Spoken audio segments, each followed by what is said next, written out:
Hello everyone, this is REVATI for Kat Scrappiness. Today let us create some clean and simple Thanksgiving cards. I'll be creating two cards for one where I will be making use of one pattern paper to create focal points for two of our cards. I love to find ways where I can make use of most of my crafty supplies and well, what best than creating multiple cards using the same products. For our cards today, I will be using some of my favorite products by Kat Scrappiness.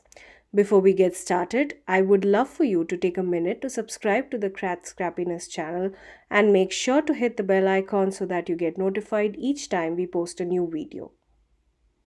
Let us first take a look at the products that I'll be using today. First, we have this beautiful Gobble 6x6 paper pad.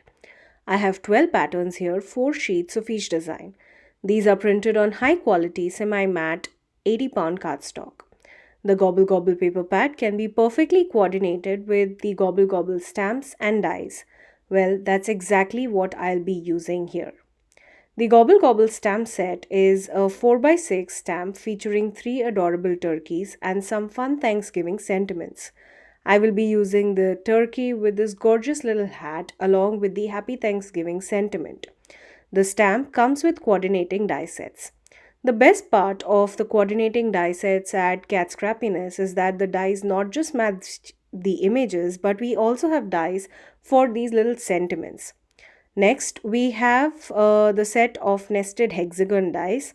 I have 5 hexagon shaped dies, all with a beautiful stitched border.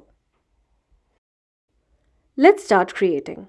Off camera, I stamped and black heat embossed the turkey with the hat and the Happy Thanksgiving sentiment on an 80-pound white cardstock. Since I will be creating two cards today, I went ahead and stamped it twice. I wanted to keep the turkey, which would be the focal point of our cards, both almost same. So you will see that I use the same shades of colors here.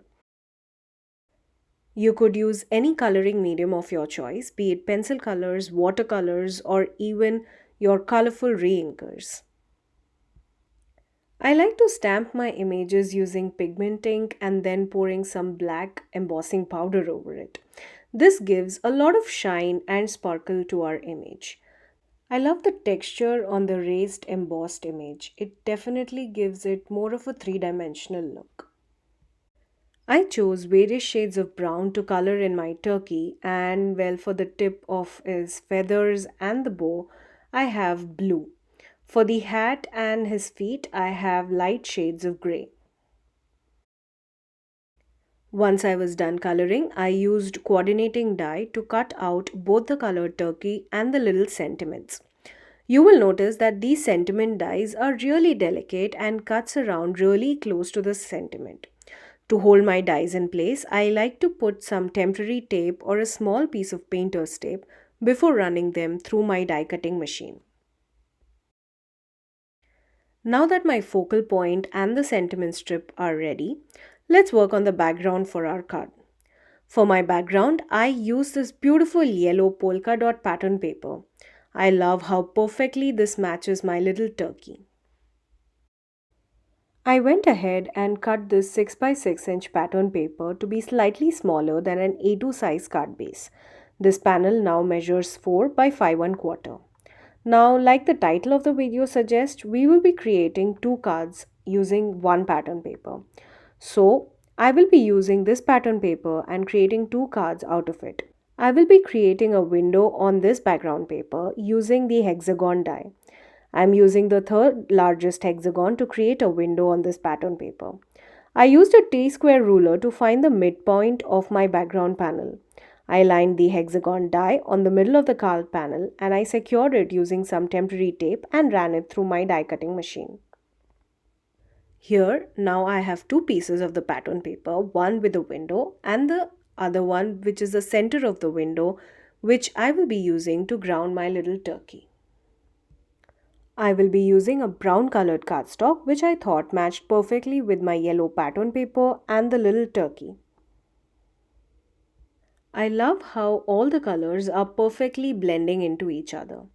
Well, for my first card, I will be using the background panel with the window. I wanted to add a little frame around this window. For this, I have the A2 size white cardstock to create a frame. I'll be using the same hexagon die that I used to create the window and align it next to the bigger hexagon die in the nested die set.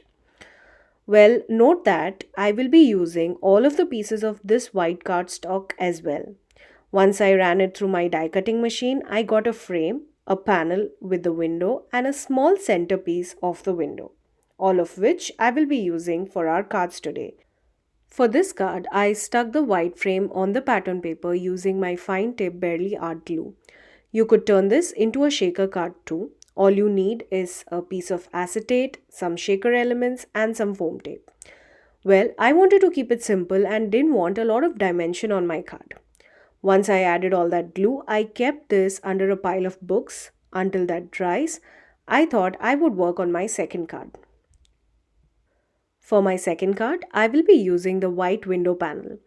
Well, I plan on sticking the pattern paper piece along with the turkey and the sentiment at the center of this window. Before doing that, I wanted to add some texture on our window piece. You could use some stencil or some embossing folder for that, but well, I took one of my favorite products from the Kat Scrappiness store. This is the diamond frame and wood grain cover plate die. This will add a lot of texture to my background. You could use it as a regular cover plate die and die cut all those tiny little pieces. But I thought of adding an embossed texture to my card panel. Now that I have my embossed background and the pattern paper and frame background ready, it's time to assemble our cards. I will stick both of these pattern papers background onto the card front. For that, there's one technique that I learned which will help you perfectly align the panel onto your card bases. For that, first thing you do is add double-sided tape on all the four edges of your background paper. Then you peel out just on the edges of these paper, not the entire thing. Well, once you peel the edge of the tape, you will see the peel hanging off the edge. Now you can align the panel onto the card front. Once you are done aligning and you're satisfied with the positioning of your card front, all you have to do is pull out the hanging strip of the adhesive backing. We can now place our little turkey on the center of this window. But wait, before that, do you remember the little piece of white cardstock that we had left out? I will be using that to ground my turkey. I adhered it onto the card base using some double-sided tape, and then I adhered the turkey and the sentiment using some foam tape for some extra dimension. At this point, if you want to make an interactive card, you could also use an action wobble on your turkey for a little wobbly focal point on your card front. Another tip to add dimension to your sentiment strips if you don't like using foam tape is to simply die cut the words using plain white cardstock and stack them over each other. I repeated the same for my second card, adhered the white embossed background using some double-sided tape and stuck the pattern paper hexagon using some foam tape. I then used some liquid glue to adhere the turkey and the sentiment strip on the card front. I wanted to keep these cards as simple as I could. So, just a tiny pop using some foam tape is all that we needed. Here's a look at both our finished cards. Well, we wouldn't call it finished until we add some sparkle to our cards. I have orange Creamsicle pearl mix for one card and platinum solid round confetti sequins for the other. You will also find little triangle trays, embellishment trays to hold all of your sequin mixes. The bags of embellishment mixes by Kat Scrappiness are really high quality products. They come in 3 different sizes, which I find perfect to add to my card front. To attach my sequins and embellishments on my card fronts, I like to use my fine tip barely art glue. Well, once I'm done with that, I like to finish my cards by adding a little extra shine using the Spectrum Noir glitter brush pens on both of my turkeys and the sentiment strip. Well, this definitely adds a lot of shine and sparkle to our. Here's a look at the finished cards. I love how simple and easy these were to create, and well, these cards can be easily mass produced.